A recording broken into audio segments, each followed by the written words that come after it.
Hi.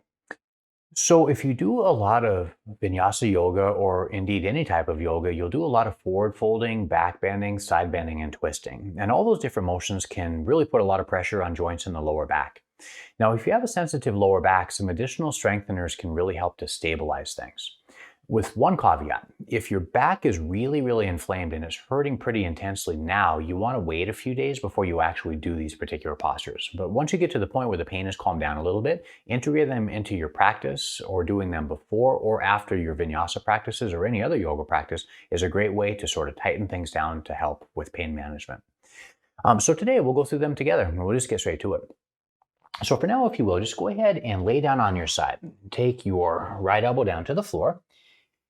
Once you've done so, straighten your legs entirely and just try to align your shoulders and your hips and your ankles. I like to put my left hand on the floor just to maintain my balance.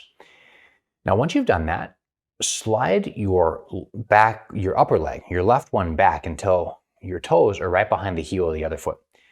Rotate your big toe in, and then to strengthen your glutes and the outermost hip, just lift your leg all the way up and take it back down. Keep going at your own rate of speed. The entire time you continue to lift, try to keep your big toe spun in. If you want to coordinate with your breath, you can use your inhales to lift and your exhales to drop. Otherwise, you can just keep breathing normally as you continue to lift. This one's important because the gluteus medius is one of the stabilizing muscles that helps to support the SI joint. When you practice these on your own, you want to do around 20 repetitions or so. Or you can set timed duration. You can repeat for 30 seconds to 1 minute.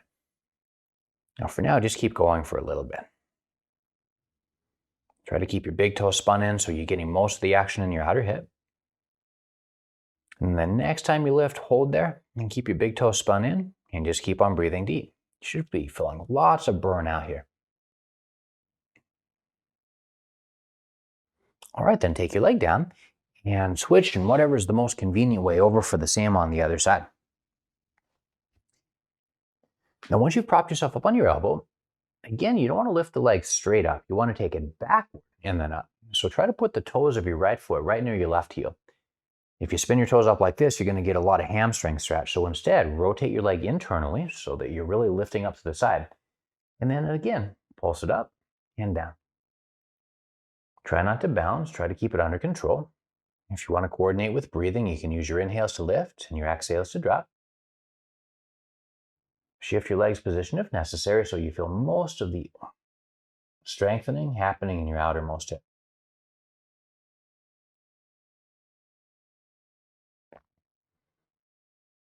Now again, if coordinating with your breath is just awkward, you can just take really slow inhales and exhales, but keep the pulse going. So a little bit more time left.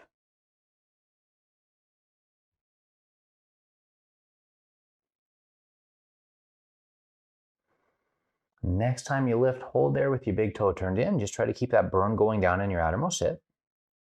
Lots and lots of breath. The leg starts to sink. Try to really emphasize the lifting. And then take it back down. Well, the next one we'll do from the back. So just go ahead and lay all the way down on the floor. Now, sometimes I integrate this into our vinyasa videos, but it's a good one to do separately as well. So take your feet all the way together. Let your knees splay out to the sides. Squeeze your shoulder blades under. You can let your hands rest on your chest if you like, though I like to bend my arms to 90 degrees with elbows pressing into the ground. Now, this one is designed to engage your glutes in the back, so really tuck your ribs down in the front so there's no flare up. Use your inhales to lift your hips, squeeze your buttocks, and then take your exhales to drop them down. Ribs locked down in it. Inhale to lift your hips. Exhale, drop. And continue on. Like before, you can coordinate with your breath or not. You might feel a little sensitivity as your hips lift. Try to really squeeze your rear end at the top every time you lift.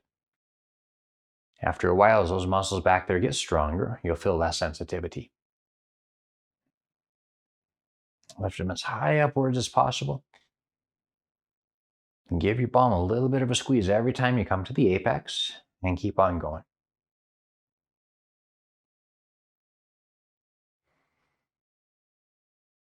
The next time you lift to the top hold, tuck your ribs down in the front, roll your tail under, really squeeze your bum muscles tightly against your hips.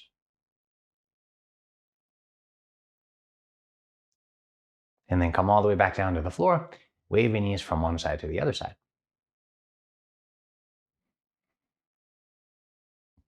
All right, we're going to loop back to your outermost hips again. So roll over onto your side and prop yourself up on your left elbow. Take your right hand to your hip. With your feet touching, lift your knee into the air. And then drive your leg and your elbow into the floor. Roll your tail under substantially to squeeze your posterior. And for the next few moments, just hold there statically. Now drop your hips down, touch your knees together. Lift them all the way back up. Drop for 9. Inhale. 8. Inhale, squeeze. 7. Inhale. 6. Inhale. 5. Inhale. 4. Inhale. 3. Inhale. 2. Inhale, hold at the top. Roll your tail under, squeeze your bum. And then come all the way back down. And whichever way is the most convenient, switch over for the same on the other side. These ones are magic for the dissipation of lower back pain. So propped up on your elbows again. Start out with the general form by lifting your left knee up. You really have to press that bottom leg into the floor and your elbow, but lift your hips off of the ground when you can. Roll your tail under and just let your hand rest on your waist to get it out of the way. Now as you drop down, let your knees touch. Use an inhale to raise up, squeeze. Exhale. Inhale. Exhale. Inhale, 7. Exhale. Inhale, 6. Exhale. Inhale, 5. Exhale. Inhale, 4. Exhale. Inhale, 3. Exhale. Inhale, 2. Exhale. Last one is a static hold at the top. Knees open, tail rolled under, and butt squeezing in the back.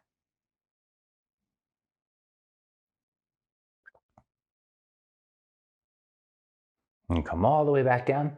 We've got one more set of exercises to do. So go ahead and lay all the way down on your back in bridge position. Plant your feet flat on the floor. And for now, press your elbows into the floor to squeeze your shoulder blades closer to your spine. Now this time around, draw your right knee inwards toward your chest. With your elbow still pressing into the ground, press to the heel of your left foot and lift your hips all the way up in the air on an inhale. Drop them back down with your exhale. Inhale, 10. Exhale. Inhale, 9. Exhale. Inhale, 8. Exhale. Inhale, 7. Exhale. Inhale. Exhale, 6. Inhale, 5. Exhale. Inhale, 4. Exhale. Inhale, 3. Exhale. Inhale, 2. Exhale. Lift all the way to the top. Hold there while really pressing down through your heel. Roll your tail under and try to squeeze your booty on the left side. And take your hips all the way back down. All right, final one. And draw your left knee into your chest. Use your inhale to rise. Exhale. 9. Exhale. 8. Lots and lots of breath. Exhale. Inhale. Exhale. Inhale, 6.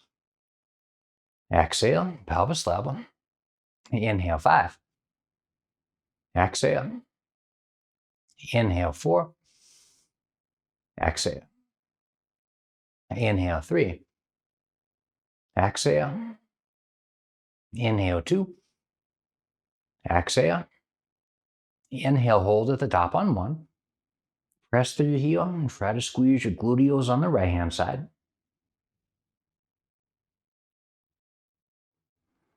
And then come all the way down to the floor. Gently wave your knees from one side to the other side.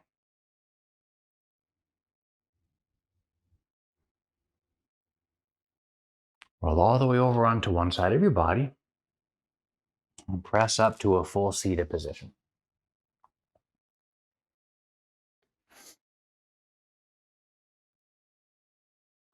Now for the moment, let your eyes close and just take a few moments to focus on your breath.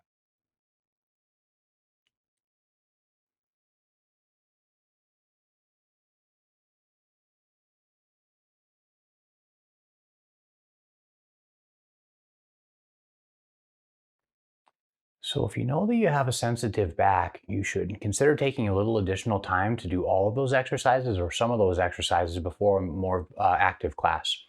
Now, if after the class that you find that you have some back sensitivity, you can also use those postures there to offset some of the sensitivity.